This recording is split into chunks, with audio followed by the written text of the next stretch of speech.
오늘은 베드로전서 4장 12절에서 16절을 본문으로 시험에 대처하는 그리스도인이라는 제목으로 하나님의 말씀을 대언하겠습니다. 누가 그리스도인입니까? 바로 우리가 그리스도인입니다. 그리스도를 믿는 사람이고 그리스도를 따르는 제자의 삶을 사는 사람이기에 그리스도인입니다. 이 영어로 크리스천, 그리고 신약 성경의 언어인 헬라어로는 크리스티아노스라고 하는 말입니다. 그런데 성경을 막상 우리가 펴보면 그리스도인이라는 말이 드물게 나옵니다. 자주 안 나온다고 해서 중요하지 않은 것은 아닙니다. 신약 성경이 27권인데 딱 2권에만 그리스도인이라는 말이 등장하는데 사도행전과 바로 지금 우리가 보는 베드로 전서입니다. 사도행전 11장을 보면 안디옥 교회가 최초로 그리스도인이라는 이름으로 불리게 되었다라고 기록이 되어 있습니다. 바나바가 사울을 찾으러 다소에 가서 만남에 안디옥에 데리고 와서 둘이 교회에 1년간 모여 있어 큰 무리를 가르쳤고 제자들이 안디옥에서 비로소 그리스도인이라 일컬음을 받게 되었더라. 나중에 이 호칭이 널리 퍼져서 사도행전 26장에서 바울이 베스도 총독과 아그리빠 왕 앞에서 재판을 받을 때 바울이 자기 변호를 해야 할 상황에서조차 그리스도를 열심히 전하는 데만 집중하니까 그 아그리빠 왕이 듣다가 하는 말이 네가 잠깐 사이에 나를 설득해서 그리스도인을 만들려고 한다, 이렇게 말했다는 내용이 또한 사도행전 26장에 기록이 되어 있습니다. 그러니까 이방 땅 안디옥에서 그리스도인이라고 하는 명칭을 듣게 된 것이 이제 바로 이 팔레스타인 지역까지도 다 넓게 왕이할 정도로 퍼져 있었던 것입니다. 그 2번의 사도행전 기록 외에 신약성경에서 그리스도인이라는 말이 나오는 딱 1개의 구절이 바로 오늘 본문의 16절입니다. 무엇이라고 말씀하였습니까? 만일 그리스도인으로 고난을 받으면 부끄러워하지 말고 도리어 그 이름으로 하나님께 영광을 돌리라. 사실 이 그리스도인이라고 하는 명칭은 신앙생활을 워낙 유별나게 하니까 약간 조롱이나 경멸조로 붙은 꼬리표 같은 그런 이름이었습니다. 그러니까 우리말로 한다면 예수쟁이라고 하는 말과 비슷한 어감이라고 할 수 있습니다. 처음엔 그냥 유대인들이 유대교 이야기하는 줄 그냥 이렇게 흘려듣고 바라보고 있었는데 그와 구별되게 색다른 유별난 가르침과 행함을 보여주기 때문에 붙게 된 것입니다. 아주 이제 다른 세상 사람들이 보기에도 그냥 유대인들이 아니라 그리스도인들은 뭔가 다르구나라고 하는 것을 구별하게 되었다라고, 식별이 되게 되는 그런 삶을 살았다는 뜻입니다. 그렇게 별도의 이름이 붙을 정도로 초기 교회 성도들의 신앙, 그 철저한 믿음의 삶, 그들이 바라보는 소망이 어떤 것들이었는지를 오늘 본문에서 우리가 들을 수 있습니다. 그리스도인이라는 이름을 얻을 정도로 특별했던 그리스도인들은 어떠한 사람들입니까? 베드로 사도를 통해서 오늘 주시는 말씀을 나누며 그리스도인으로서 우리의 삶을 더 복되게 세워갈 수 있기를 바랍니다. 첫 번째로 그리스도인에게 시험은 낯선 것이 아닙니다. 베드로 전서를 보면 낯설다 혹은 익숙하다라는 말을 많이 사용하고 있습니다. 성도들은 세상에서는 낯섭니다. 외국인이고 나그네로서 낯선 자들입니다. 사실 성도가 세상에서 낯선 취급을 받는 것, 이것은 정상이고 오히려 하나님께는 익숙한 그런 삶이 되고 그러한 모습이 되어야 맞습니다. 만약에 반대로 된다면, 만약에 하나님께 낯선 사람이 되고 하나님 보시기에 이질적인 사람이 된다면 그것이야말로 우리에게 큰 일이 되는 것입니다. 오늘 말씀 12절 말씀에 다시 낯섦과 익숙함의 주제가 나왔습니다. 읽어보면 사랑하는 자들아 너희를 연단하려고 오는 불시험을 이상한 일을 당하는 것 같이 이상히 여기지 말고. 오늘 우리가 직전에 450장 찬송을 고백하며 불렀지 않습니까? 그 3절 가사를 보면 불같은 시험 많으나 겁내지 맙시다. 구주의 권능 크시니 이기고 남겠네. 시험 때문에 두려워하고 힘들어하지 말고 주님의 권능으로 승리할 날을 바라보며 담대하게 살아가시기를 바랍니다. 요즘 존버라는 말이 있고 중꺾마라고 하는 그런 말이 있습니다. 젊은이들이 세상 살기가 너무 힘드니까 나온 말입니다. 중꺾마는 중간에 꺾이지 마, 이런 말에 그런 준말로 젊은이들이 쓰는 말입니다. 이번에 축구하는데 마지막 그냥 그 루즈 타임까지 열심히 꺾이지 말고 해가지고 몇 번 뒤집어서 이기는 것을 우리가 봤습니다. 그럼 존버는 무슨 뜻인지 여러분들이 한번 말해 보시기 바랍니다. 말 못하시겠죠? 하여튼 엄청나게 버티면 된다라고 하는 버자는 버틴다고 하는 뜻입니다. 언제까지 버팁니까? 신앙적으로 말한다면 우리가 종말이 이를 때까지 산 소망이 우리에게 있는 살아있는 소망이 성취되는 날까지 미리 믿음으로 그날을 바라보며 버티는 것입니다. 우리 그리스도인의 특징 중 하나는 시험과 고난입니다. 시험과 고난을 세상에서 마주하며 살아가는 것, 이것은 그리스도인들에게 낯선 일이 아닙니다. 그러므로 익숙하게 여기라고 하는 그 말씀을 오늘 12절에서 우리에게 주고 있습니다. 450장 찬송 4절 가사는 어떻게 됩니까? 금보다 귀한 믿음은 참복에 되도다. 이 진리 믿는 사람들 다 복을 받겠네. 이 말씀, 이 가사도 베드로전서 1장 7절 앞서 금보다 귀한 믿음에 관해서 나왔습니다. 그리고 거기 말씀 보면 너희 믿음의 확실함은 불로 연단하여도, 부가 아니라 불입니다. 불로 연단하여도 없어질 금보다 더 귀하여 예수 그리스도께서 나타나실 때에 칭찬과 영광과 존귀를 얻게 할 것이니라. 불로 연단하면 그 귀금속이 불순물이 점점 사라지고 순금이 되는데 그 순금보다도 더 귀한 것이 믿음입니다. 믿음이 있으면 걱정하지 않아도 됩니다.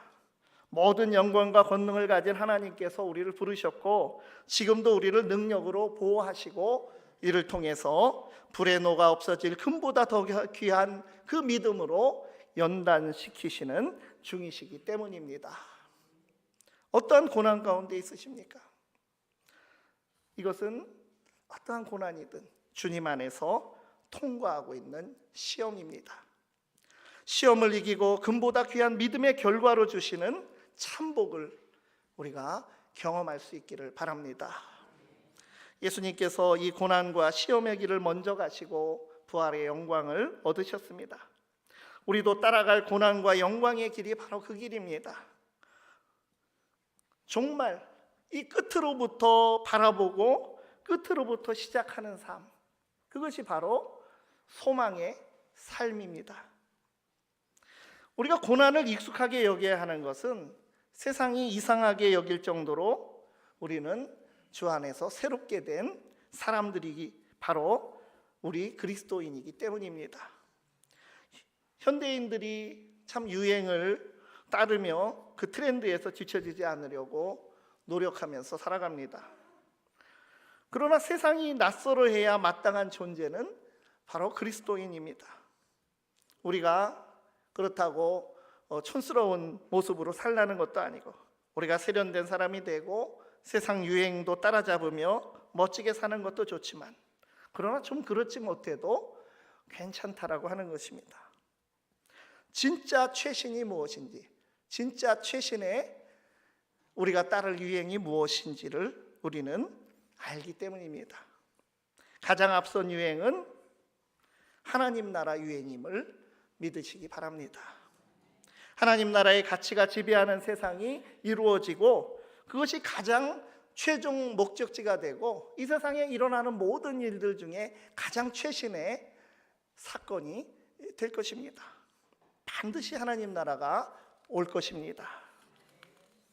교회가 성령과 그리스도의 말씀의 능력으로 사랑의 삶을 살아가는 것, 그것이 바로 가장 앞선 유행의 삶이고 하나님 나라의 가치가 가장 하나님께서 보시기에 또 이 온 우주의 역사, 구원의 역사를 볼 때에 최신 유행인 것입니다. 남들이 어떻게 살든 정의와 평화를 추구하고 거기서 기쁨을 누리는 것, 그것이 하나님 나라입니다. 후진국, 개발도상국 국민들은 선진국 문화를 선망하기 마련입니다. 하나님 나라가 가장 선진국이라는 것입니다. 하나님 나라는 무슨 옷을 입는지, 얼마나 좋은 것을 먹는지, 또 얼마나 넓은 집에 사는지가 그것이 결정적인 가치가 아닙니다. 썩지 않고 허무하지 않은 생명이 넘치는 삶이 하나님 나라입니다.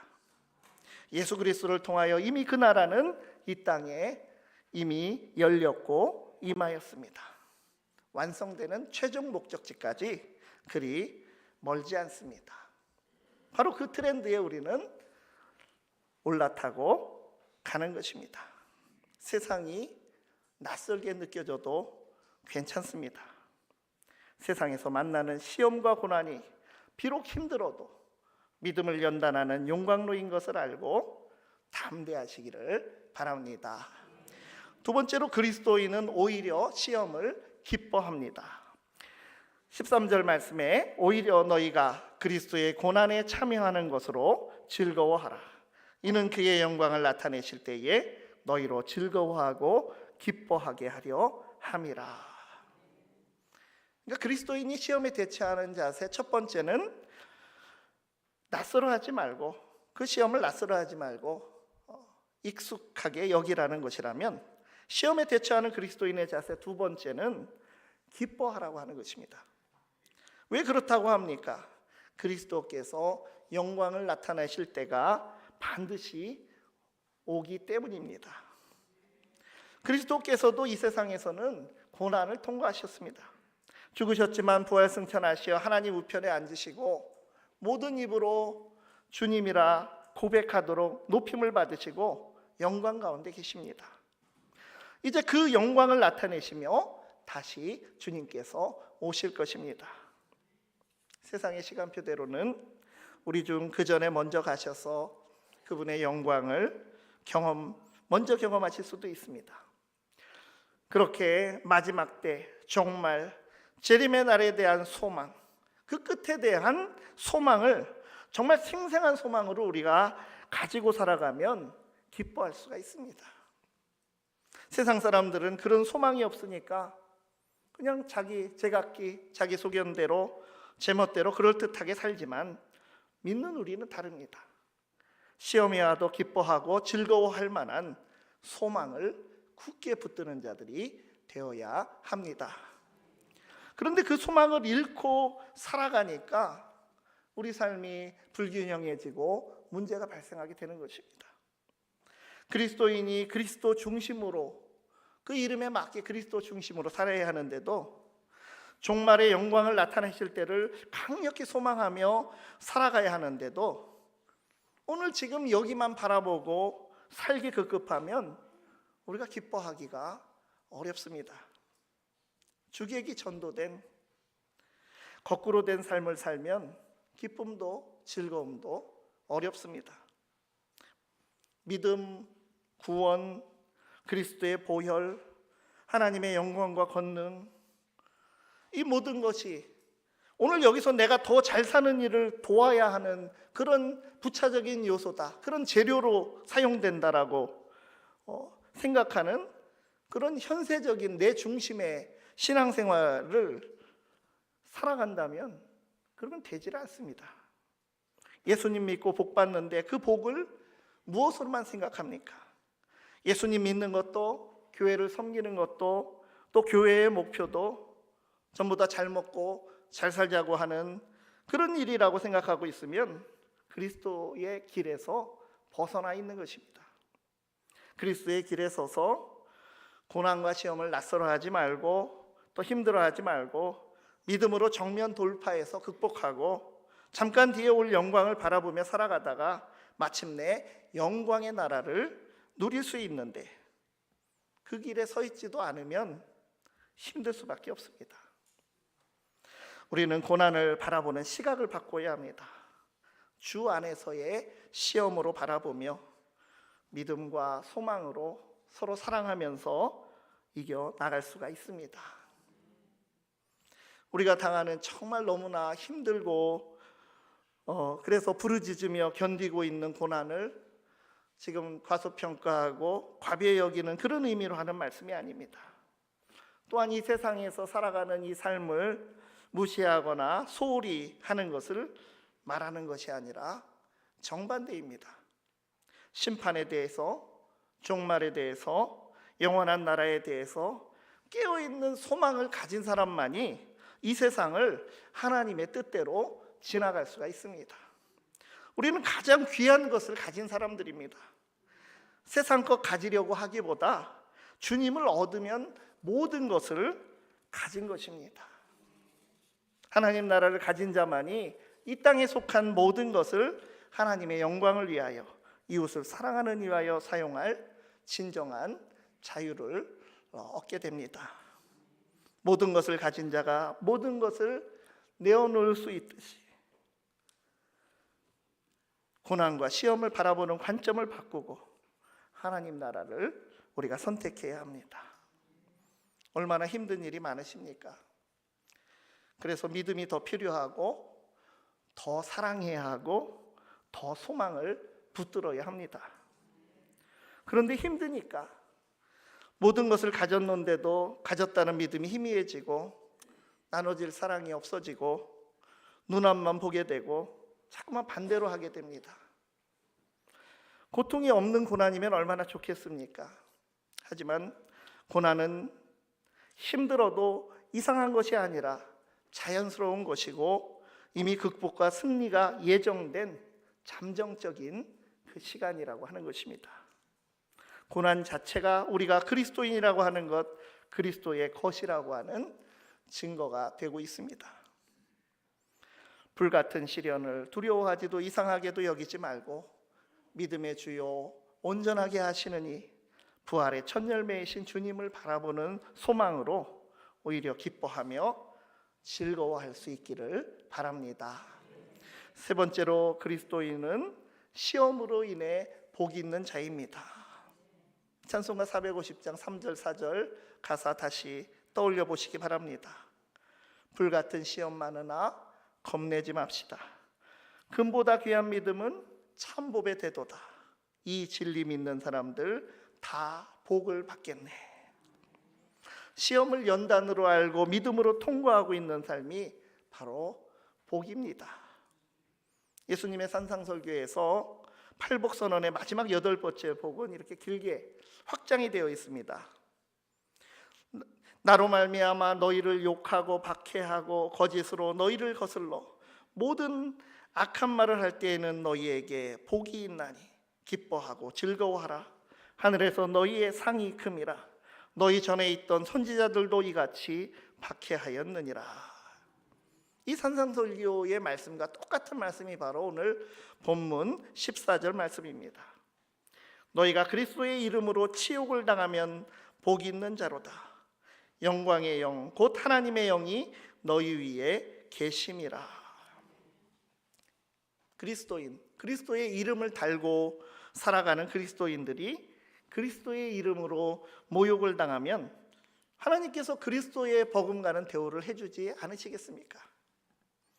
앞에서 시험과 고난에도 기뻐할 수 있는 길은 주님이 영광 가운데 나타나실 때가 가까웠기 때문이라고 그 소망 붙들고 기뻐하고 견디자라고 했는데 이 14절을 보니까 이미 주님의 영광이 임해 있다고 말씀하고 있습니다. 영광의 영, 곧 하나님의 영이 너희 위에 계심이라.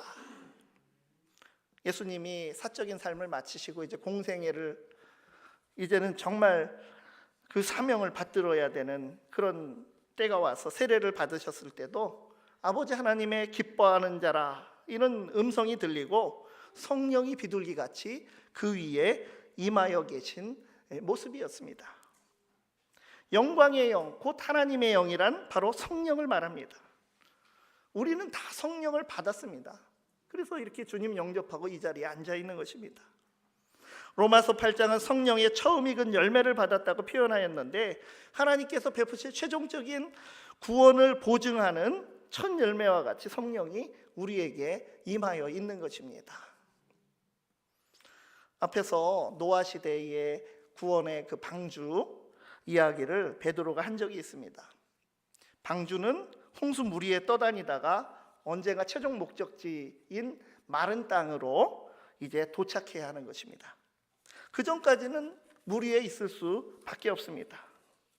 세상에서 나그네 된 교회와 성도들도 마른 땅과 같은 하나님 나라 완성되고 천국에 이르기까지 무리를 항해하듯이 세상을 통과하여 가고 있습니다. 비가 그쳤을 때 이제 방주에서 노아가 물이 점점 빠지고 수위가 낮아지니까 창문을 열고 마른 땅이 있는지 알아보기 위해서 비둘기를 날려보냈습니다. 그런데 비둘기가 오면서 올리브 잎을 물고 돌아왔습니다. 새가 돌아왔다는 것은 아직 배가 머물 만한 그런 마른 땅이 충분하지 않다, 그런 땅을 발견하지 못했다는 뜻이지만, 그럼에도 정말 오랫동안 방주 안에서 갇혀서 갑갑하게 살았던 노아 가족들에게 올리브 그 새 잎을 물고 온 비둘기는 큰 위로가 되었고, 이제 곧 도달할 충분한 땅이 우리에게 펼쳐지겠구나, 이 소망을 바라보게 하는 천사와 같이 그 비둘기가 느껴졌을 것입니다. 비둘기의 모양으로 성령이 임했다라고 했습니다. 그와 마찬가지로 우리가 고난이라는 시험이 힘들어도 교회 위에 성도들 한 사람 한 사람 위에 영광의 영, 하나님의 영, 성령이 비둘기같이 우리 위에 머물고 계십니다. 성령은 영광의 영입니다. 장차 완성될 새하늘과 새 땅, 하나님 나라의 영광을 가져오시는 하나님의 영입니다. 그 영광의 성령이 이미 우리 위에, 이 땅에서 우리의 머리 위에 와서 머물고 호위하고 계십니다. 더구나 우리가 당하는 어려움이 의로운 어려움이라면 더욱 우리가 소망을 굳게 붙들어야 할 근거가 되고 확신이 생기는 것입니다. 우리가 죄짓고 살다가 모욕과 수치를 당하는 삶이 아니라 그리스도의 이름 때문에 어려움을 당하는 것은 부끄러운 일도 아니고 더욱 하나님의 영광을 드러내는 일이기 때문입니다. 15절 16절이 그 말씀입니다. 너희 중에 누구든지 살인이나 도둑질이나 악행이나 남의 일을 간섭하는 자로 고난을 받지 말려니와, 만일 그리스도인으로 고난을 받으면 부끄러워하지 말고 도리어 그 이름으로 하나님께 영광을 돌리라. 죄를 짓다 고난받는 것 그야말로 부끄러워할 일이 맞습니다. 그것은 정말 형벌일 것입니다. 하지만 우리가 선한 양심의 방주를 타고 이 땅을 지나가면서 세상으로부터 고난받고 갈등 관계에 있는 것이라면 부끄러워할 일이 아니라 오히려 하나님 나라 가치를 수호하고 또 그렇게 살아간 것에 대해서 자랑스러워하고 기뻐해야 할 일입니다. 무엇이 중요한 것입니까? 살아계신 하나님의 임재하심이 그리스도인들 안에 있습니다. 오직 예수 그리스도를 통해서 그리스도를 영접하고 그리스도 안에 거하고 그리스도를 알아가고 오직 그리스도를 따라가는 삶을 사는 하나님의 사람들 안에 하나님께서 영광의 영으로 임재하고 계십니다. 이 땅에서 선한 양심으로 살며 예수 그리스도의 십자가의 길을 따름으로써 불편한 삶과 고난을 감내하는 성도들 위해 하나님의 영광의 영이 머물고 있습니다. 그러므로 담대하게 기쁘게 감사하며 복 있는 자의 삶을 살아가실 수 있기를 바랍니다. 기도하시겠습니다. 하나님, 그리스도의 은혜로 구원의 은총을 허락하시고 우리를 불러 그리스도의 이름을 짊어진 그리스도인으로 살아가게 하심을 감사드립니다. 주신 이름에 합당한 삶이 되기를 원하오니 세상의 흐름에 민감하고 익숙해져가는 저희의 연약함과 부족함을 불쌍히 여겨주시고 그리스도께서 먼저 걸어가신 하나님 나라로의 복된 여정에 합당한 삶을 살아가게 하여 주시옵소서. 주님을 바라보며 산소망을 바라보며 고난과 시험 중에도 금보다 귀한 믿음으로 연단받음에 오히려 기뻐하게 하시고 우리의 머물고 계신 영광의 영으로 돌보심과 인도하심을 따라 진정 복된 자의 길을 걸어가며 하나님께 영광 돌리게 하옵소서. 예수 그리스도의 이름으로 기도드리옵나이다. 아멘.